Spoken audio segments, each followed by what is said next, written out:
저와 남편은 연금으로 조용하게 생활해 왔습니다.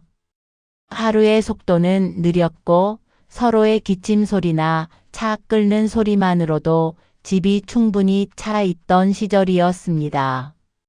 그러던 중 외동딸 부부가 두 아이를 키우며 주택 마련과 양육비 문제로 어려움을 겪고 있다는 이야기를 꺼냈습니다. 우리는 가족이니 함께 살면 서로 도움이 될 것이라 생각했습니다. 딸 부부가 집을 구하려 했던 현실은 우리가 막연히 떠올리던 어려움과는 달랐습니다. 2025년에 대한민국에서 맞벌이를 하는 평범한 가정이 아이 둘을 키우며 살 집을 마련한다는 것은 거의 불가능에 가까운 일이었습니다. 딸 부부는 수도권 외곽의 30평 남짓한 아파트를 알아보았지만 몇 년 전만 해도 4억 원대였다는 집이 어느새 7억 원을 넘기고 있었습니다. 대출을 최대한 끌어와도 각종 규제로 인해 4억 원 남짓이 한계였고 나머지 3억 원은 현금으로 마련해야 했습니다. 전세로 방향을 틀어 보아도 사정은 나아지지 않았습니다. 아이들 방 하나라도 있는 전세는 보증금이 4억 원을 훌쩍 넘었고 그마저도 매물이 귀해 계약을 하루라도 망설이면 바로 다른 사람에게 넘어갔습니다.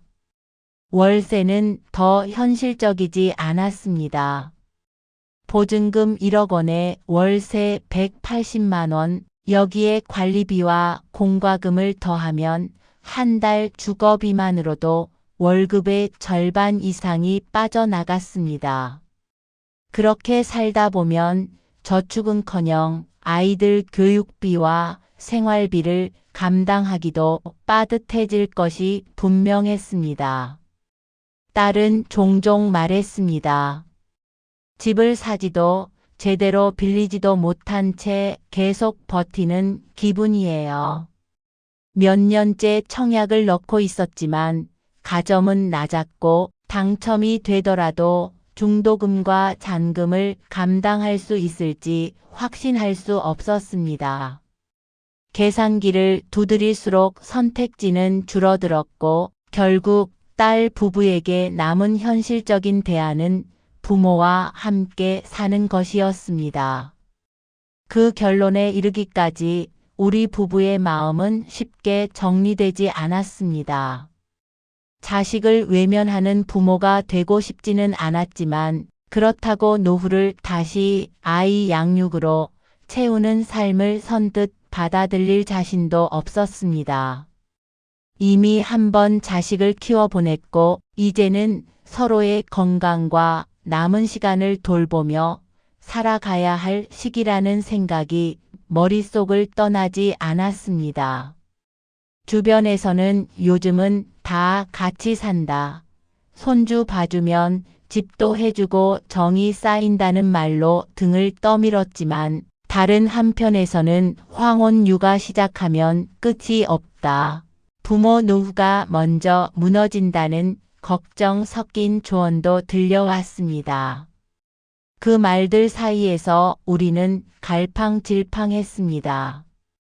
도와주지 않으면 부모로서 외면하는 것 같았고 도와주면 다시는 되돌릴 수 없는 선택을 하는 것 같았습니다.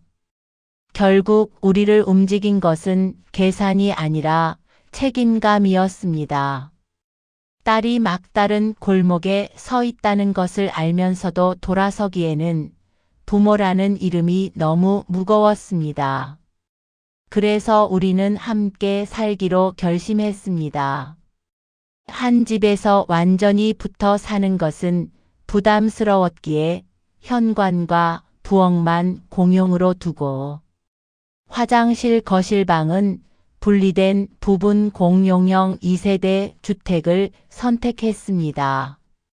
그동안 모아온 저축금에 딸 부부의 장기 대출을 더해 집을 마련했습니다. 처음 몇 달은 정말 행복했습니다.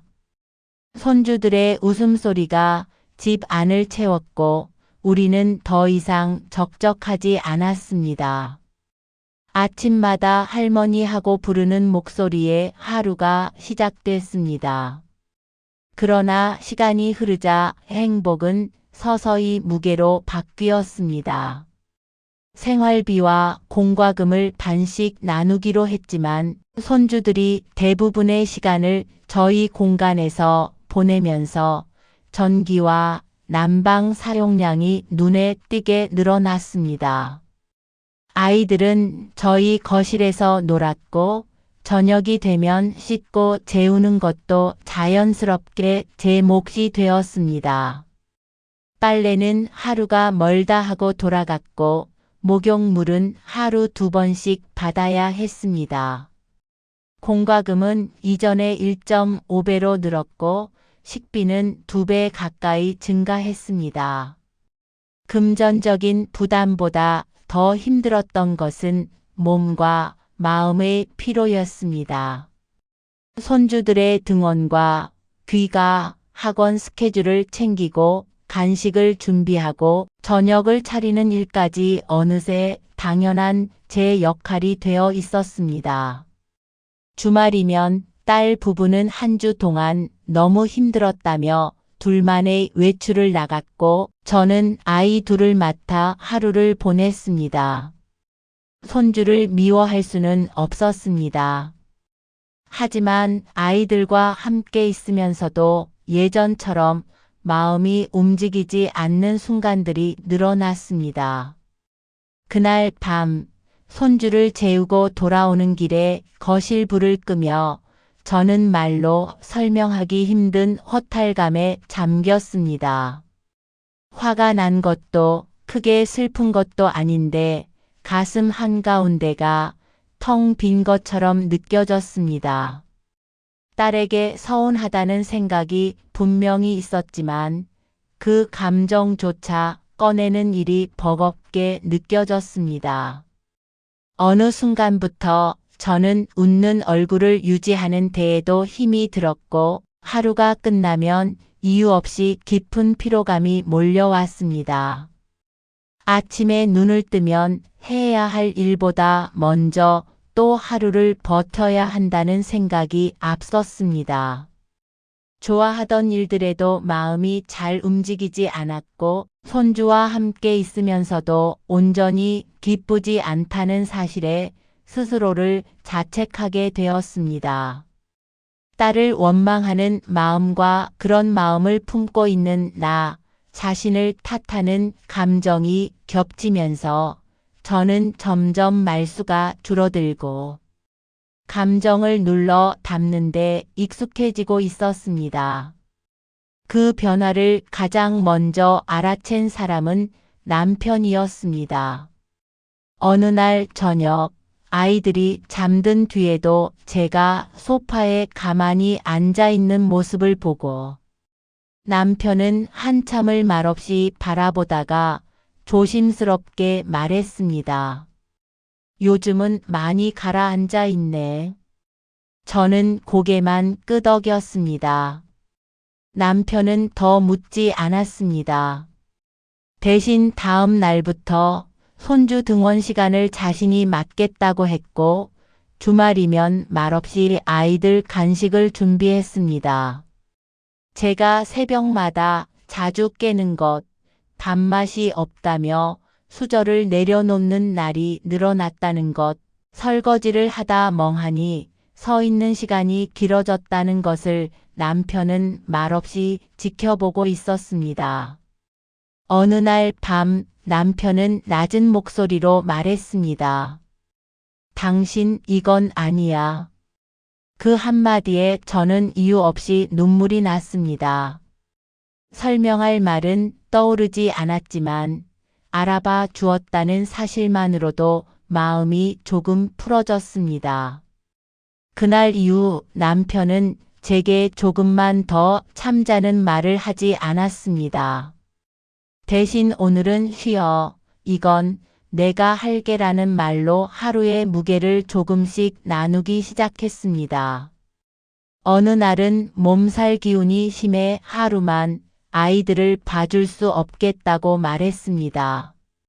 그날 저녁 딸은 표정이 굳은 채 말했습니다. 옛날 어릴 때도 그렇게 자기 밖에 생각 안 하더니 말하는 꼬락서니가 가관이었습니다. 엄마, 우리 같이 살기로 했잖아. 돈도 반반씩 내고 있는데 이 정도는 당연한 거 아니야? 그 순간 확실해졌습니다. 무슨 수를 내야겠디고 맘을 먹었습니다. 그러고 나니 나중에 만약 분가를 또 결정하게 되면 집을 파는 거에 대한 고민이 떠올랐습니다.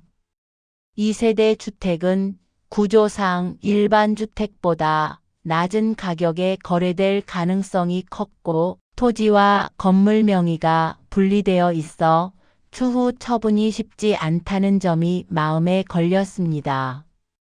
혹시라도 관계가 틀어졌을 때 이 집은 우리를 보호해주는 공간이 아니라 발목을 잡는 족쇄가 될지도 모른다는 불안이 생겼습니다.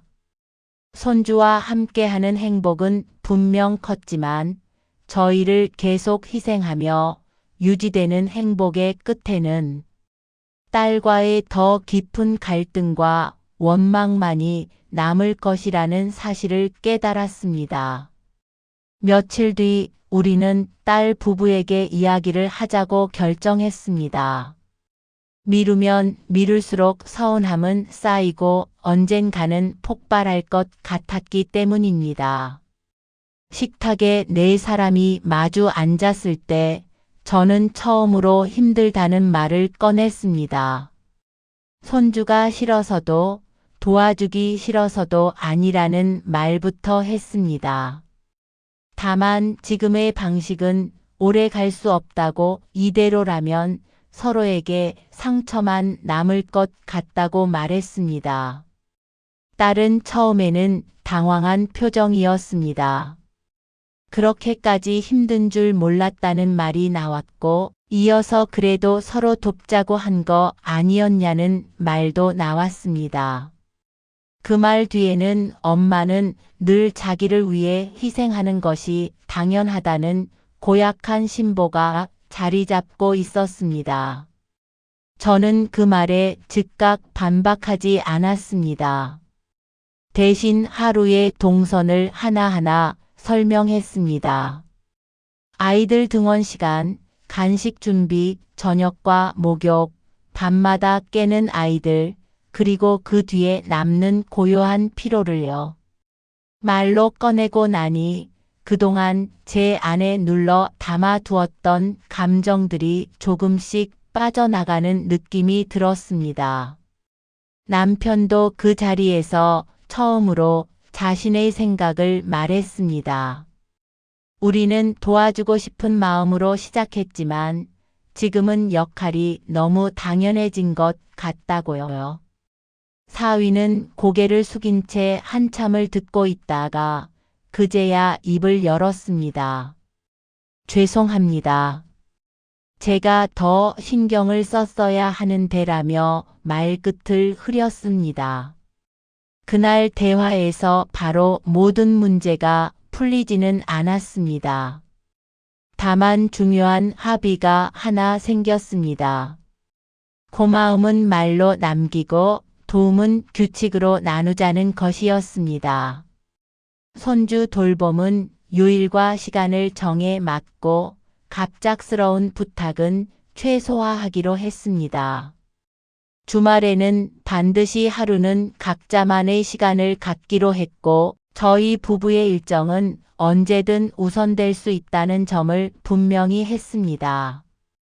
딸 부부도 외부 돌봄과 방과 후 프로그램을 적극적으로 알아보기로 했습니다. 변화는 천천히 나타났습니다. 아이들이 늘 저희 거실에 머무르던 시간은 줄었고 저녁이 되면 딸 부부가 아이들을 데리고 자기 공간으로 돌아갔습니다. 저는 다시 혼자 차를 끓여 마시는 시간을 되찾았고 남편과 산책을 나가는 날도 생겼습니다.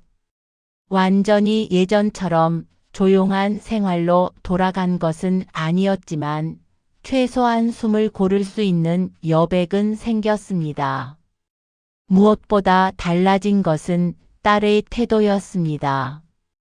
오늘도 봐줘서 고마워라는 말이 자연스럽게 나왔고 제가 힘들다고 하면 더 이상 서운한 표정을 짓지 않았습니다. 제 생각에는 철딱선이 없는 딸을 사위가 잘 구슬린 것 같습니다. 손주들은 여전히 사랑스러웠지만 이제는 제가 선택해서 함께하는 시간이 되었습니다. 저희는 이렇게 천천히 대가족이 한 집에서 사는 법을 배워 나갔습니다. 요즘처럼 자기만 알고 사는 세상에 저희 금쪽 같은 딸과 아이들이 양보하며 지킬 것은 지키며 사는 법을 이 안에서 조금씩 배워 나갑니다. 오늘은 사위가 마당에서 삼겹살을 구워 먹자며 퇴근하며 전화를 했습니다.